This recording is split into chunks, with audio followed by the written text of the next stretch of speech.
What's up, guys? Today we're going to be telling you everything you need to know to be a DM for the Starter Edition 5th Edition campaign, Lost Mine of Phandelver.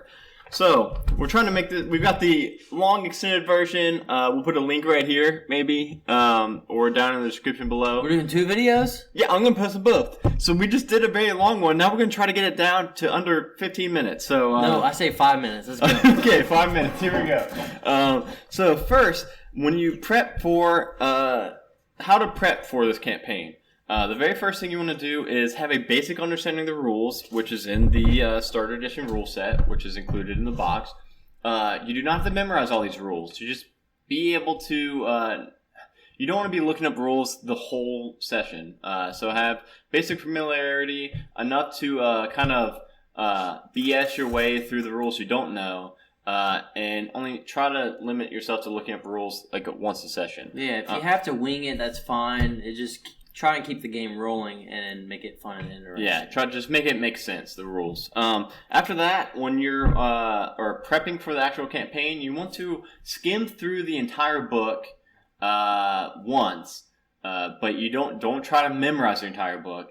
Skim through it all so that you have the overview of the story, and then study chapter 1.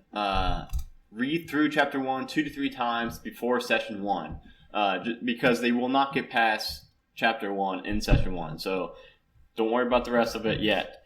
Just prep that chapter. After you do that, you want to get your characters into the game. To get your characters in the game, your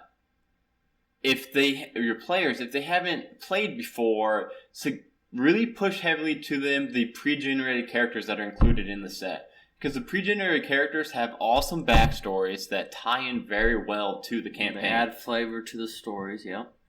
So I have DM'd this edition, or this campaign twice. Ironclaw here has played in it once, and he was the rogue backstory, which has, speaking of which, players, this is not a video for the players of this campaign. This is for the DM. So players turn off now because there will be spoilers, and you do not want to have this spoiled. It will not be as fun for you to play. So he picked the rogue backstory, which was the Red Brands backstabbed him. He wants revenge on the Red Brands. He was a halfling. And he was a halfling, but he changed it to a drow. So that's another thing. If they really like a backstory, but they don't like the class or the race, they can change that. Fine. Have them make their own character and then just use that backstory. Because the backstories are very well made. But the thing is, I kept my backstory, remember? And I had an aunt that was a halfling when I was a drow elf. So yeah, you might read through the backstory, make sure that you fix any discrepancies in the races of the classes tied to the backstory. But after that, I would also suggest having them think of a way of how they know each other. So if you've got 4 players, if they're family, if they're friends, even if they're complete strangers and they were just all in the inn together when Gundren burst through the door saying, "Hey, I've got a mission for some coin to escort a wagon." That'd probably be the easiest. And all 4 of them said, "Yeah, I need some coin." And he said, "All right, you 4 come with me." They could be strangers. That's fine as long as there's like a reason why. Because when we first played, it was my first time DMing. Your guys' first time playing. We just had them. I just literally said, "All right, you guys are escorting this wagon for Gundren. He went up ahead of you guys and go." And nobody had any idea what we were doing. So I'm trying to make it a little bit more cohesive than that. But after they've got the characters, after you got the basic understanding, after you prep chapter 1, you're ready to start. Starting it in the Goblin Ambush and the Cave in Chapter 1. Right off the bat, you want to decide if you want to do milestone experience or encounter-based experience. For you guys, I did encounter-based experience. And when the whole campaign ended, you guys were level 4. I think you said 3. I think you guys were level 4. 4. But you weren't 5, I know that. But if which is fun. So it's literally going by the book of whatever a monster's worth, you give that to them. For my second group I'm DMing that is still in it, so I hope you guys aren't watching this right now. I'm doing milestones. So when they complete chapter 1, boom, they leveled up to chapter 2. When they complete chapter 2, boom, they level up to chapter 3. And if they do chapter 2 and 3 out of order, which is completely possible, you just get 1 level per chapter. So after you've prepped chapter 1, you will be fine. There will be no surprises for you from your players with going into the cave to try to rescue Gundren and Sildar. Obviously, they don't find Gundren there, but they can find Sildar. Sildar will ask them to go back to Phandalin. Arriving at Phandalin is probably the hardest part for you to prep because there's a lot of NPCs and a lot of quest givers. So what you want to do is have a cheat sheet of all the NPCs in town. There's one in the book, but maybe print out a second one just so you always have it handy. You never know who your players are going to want to go talk to. So as far as giving your players the quest, for you guys, I did it very poorly. And when they went into the inn, I didn't do a very good job of describing all the characters sitting around the table. And they decided to leave the inn, and they hadn't gotten all the quests yet. And I really wanted them to have all the quests, even though you probably could have made them like outside of the inn too. Like when we left the inn, maybe put them in the alleyways or like in the town. And like approach you guys or something. Yeah, I definitely did it very badly for you guys. I just had them like shouting quest as they were leaving the door, which is quest. I got a quest. That's not the way you want to do it. You want to try to make it a little bit more immersive than that. So what I suggest is describe all the characters sitting around their own tables. Definitely have the bar owner approach the table, and he might have one quest. And then when he might take their order, leave, then the barmaid comes and brings their order. The barmaid definitely gives them a quest because she's mentioned as being very chatty and gossipy. And then describe the people sitting around the tavern all at their own table.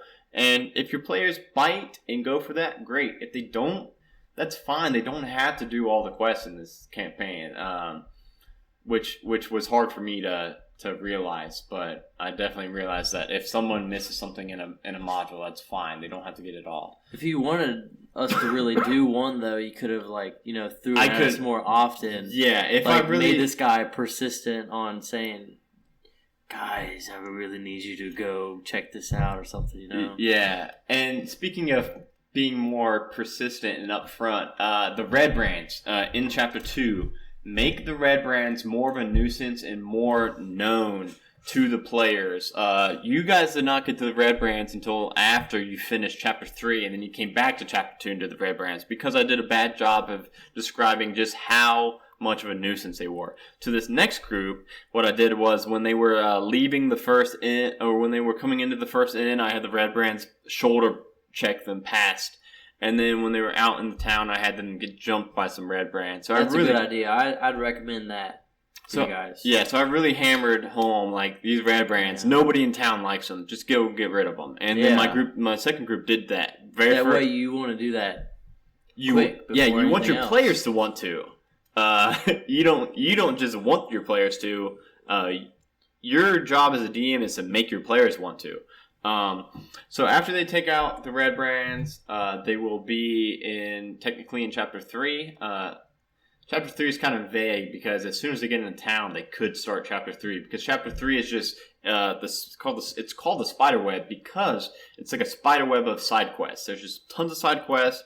So it's like a free for all thing. It's sandbox. Like a sandbox. You just go this way, that way. Anyway, the goal is to find Cragmaw Castle and find Gundren. The way that they do that is completely varied. There are a bunch of side quests. Agatha, the Banshee, is one way for them to find Cragmaw Castle because she will answer any one question. So they might ask, hey, where's Gundren or where's Cragmaw Castle? Yeah. Which I believe both of my groups did ask where Cragmaw Castle was. There's a goblin in chapter 2 who knows where Cragmaw Castle is. And by now the players might have a vague understanding of where Cragmaw Castle is throughout different clues throughout the thing. And they may say, you know what, we're just going to go find Cragmaw Castle. They say, I'm going to go where I think it is and start doing survival checks, have them roll survival checks to see if they find it or not. Every time they fail, throw a random encounter at them, a fight, zombies or something. There's a table in here for you. But 2 of the side quests I know that I don't.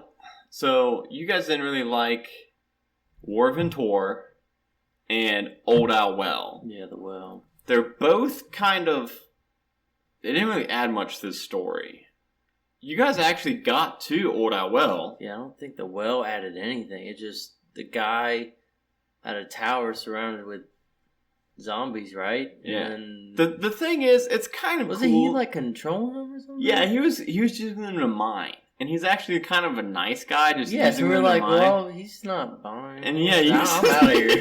You guys were just like, all right, I'm leaving. I'm leaving this guy here alone. But we got Kara there, so Yeah. she was in a tent. And then Warventor is just go clear out these orcs, and I'll give you some gold. It literally does nothing to the quest. So if your players don't find those two, that's fine. And if they do and decide not to do it, don't push those two on them because they weren't very fun for.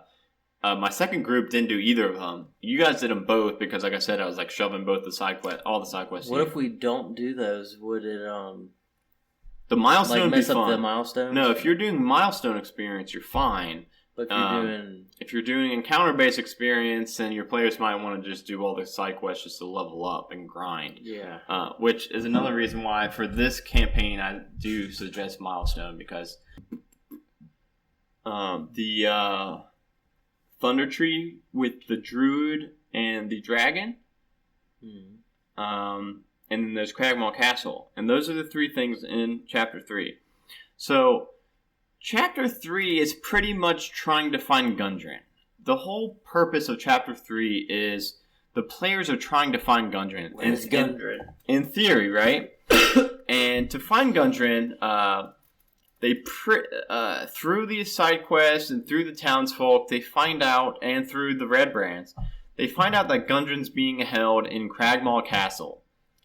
No one seems to know where Cragmaw Castle is, except for, I'm trying to think of every way. So for your players to get to Cragmaw Castle, they can A, talk to the Banshee, and ask, so the Banshee will answer one question if they are... Ask them anything. Yes. Well, you also, if you're a DM, you have to be prepared for that. They could ask you, like, something about the unicorns or something. I don't know. Yeah. Who knows? And you just got to make something up, and then that's canon. Or just have the book on standby. Yeah. But in theory, your players are supposed to, and I think 2 out of 2 of my groups took the initiative and asked either where Gundren is or where Cragmaw Castle is. Did we all get one? No, you guys, like, as a group. got one. So I'm thinking about the Storm King Thunder. Yeah, yeah. Okay. So the whole thing is to find Cragmaw Castle, you can either kidnap a goblin inside the Red Brand hideout, and he knows where it is. I think we kidnapped one. He wouldn't freaking talk. No, that was earlier on, and he screamed and alerted people. So then you find this other goblin that does know stuff, and you guys killed him because you're like, no, he's gonna scream like the other one did. It was probably Johnny that killed him. Oh yeah, I forgot about that. Johnny was beheading everybody. So you can either ask that goblin, and he'll show you the way. Ask Agatha, and she'll answer one question for you, and she'll tell you where Gundren and or Cragmaw Castle is. Or just go. You know the general direction of the castle, the townsfolk, and there's a couple of things that point to that way, but you don't actually know it. So if they want to just say, you know what, I'm going to try and look for it. we're just going to go look in the woods for it. That's fine. You can do that, and they can go, and they can make a couple survival checks, and if they pass really high, let them find it. If not, throw one of the random encounters at them. There's like some zombies and things in here that can happen to them. But after they find Cragmaw Castle and clear it, find Gundren, then they're ready for the to head into the finale, Waybeco Cave, because Gundren has the map to Waybeco Cave, and he will tell them his mission, that he's trying to bring back the Waybeco Cave, and that the Black Spider's trying to take over the mine. The Waybeco Cave is actually a mine, and Black Spider's trying to take that over. And after you find those bits of information out and find out where it is, hopefully your players say, "Okay, let's go stop them." So after they get Gundren again, the next session you'll want to study I would study the whole Wave Cave, which is huge, but you don't know how fast they're going to get through Wave Cave. So I don't think I mentioned that after Chapter 1, read Chapter 2's Townfolk. It's kind of hard because you'll need to prep Chapter 2, and then after Chapter 1, you've got a lot to prep, because I would prep Chapter 2 and the town, and I would prep Chapter 3 and Cragmaw Castle, because you don't know if they're going to do all the side quests, or like them, they didn't do the red brands. They somehow, I don't remember, it was a year ago. I don't remember exactly how they found Cragmaw Castle, but they found it before killing the red brand. So if I wasn't prepared, it would have been out.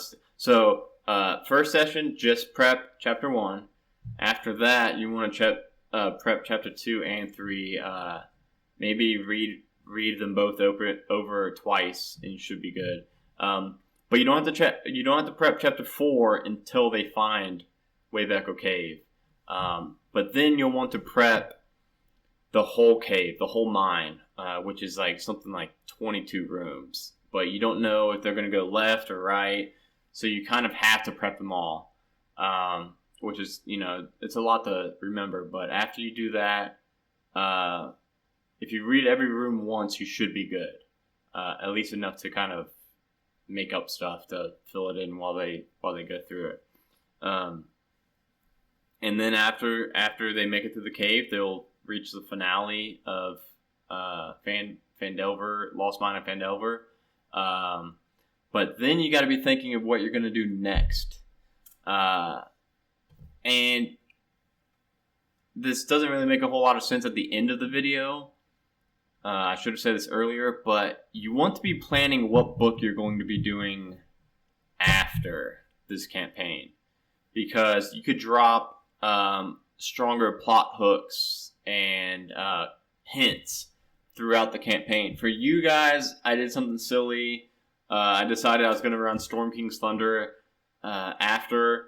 So in the cave, you guys found a map with an X on this city, and you guys went to that city. It was kind of a loose plot hook. They really didn't have that much of a reason to go, but I kind of railroaded them. We had a map. Yeah, it's not the best plot hook, but I thought of it like a session before we were going to finish this one. But Storm King's Thunder is an amazing campaign to run after this, because so for the second group that aren't done yet, that I hope you guys aren't watching this because you guys aren't finished yet. I'm going to have them, when they get out of the cave, I think I'm going to have Gundren give them a mission to escort another wagon, so they kind of go out the way they came in. So they came in escorting a wagon. They're going to go out escorting a wagon. Is it a bigger wagon? It's gonna be about at least twice the size of the first wagon. At least twice. And they're going to be escorting a wagon to one of the starter towns in Storm King's Thunder. But I know like there's ways to connect to all of the other campaigns, and there's I know Storm King's Thunder has a nice section in the beginning of the book that tells you how to connect the campaigns, which I wish I would have seen before I gave you guys that silly map. But so when you're getting close to the end, maybe start thinking about your new campaign and reading the beginning of that. Yeah, to tie it in. Well, I might even try to. It's a big thing to ask to have your next campaign already ready when you're just starting. But it would be cool to have plot hooks throughout the entire campaign ready. Yeah. Like just throw a little thing here, a little thing there that hints at the new, bigger campaign that you're gonna be doing later. Yeah. So like in Out of the Abyss, you could have had like Drow-elves watching you, or in like Kidnap or something, and like there's like I don't know, you can drop hints throughout, but you do want to be planning your next campaign, because I guess this could last as few as 5 sessions. It's not the biggest campaign. I think it lasted you guys like 7, but the other game I'm running we do shorter sessions. So if we were doing 4-hour sessions, it would probably only taken them like 4 because they got around a lot of the combat. They skipped a lot of combat by thinking outside the box. But so we had Johnny just freaking just killing him. He was a barbarian. He just would get mad and just behead stuff. Yeah, but definitely think of your next campaign so that you get nice and cohesive. And in theory, you don't even want your players to realize they left one campaign and started another. Long story short, do a quick overview of the whole book, and then try to do a chapter by chapter in depth before each session.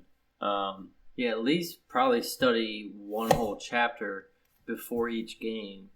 Yeah, what do you think? Whatever chapter they're in. Even if you were in chapter.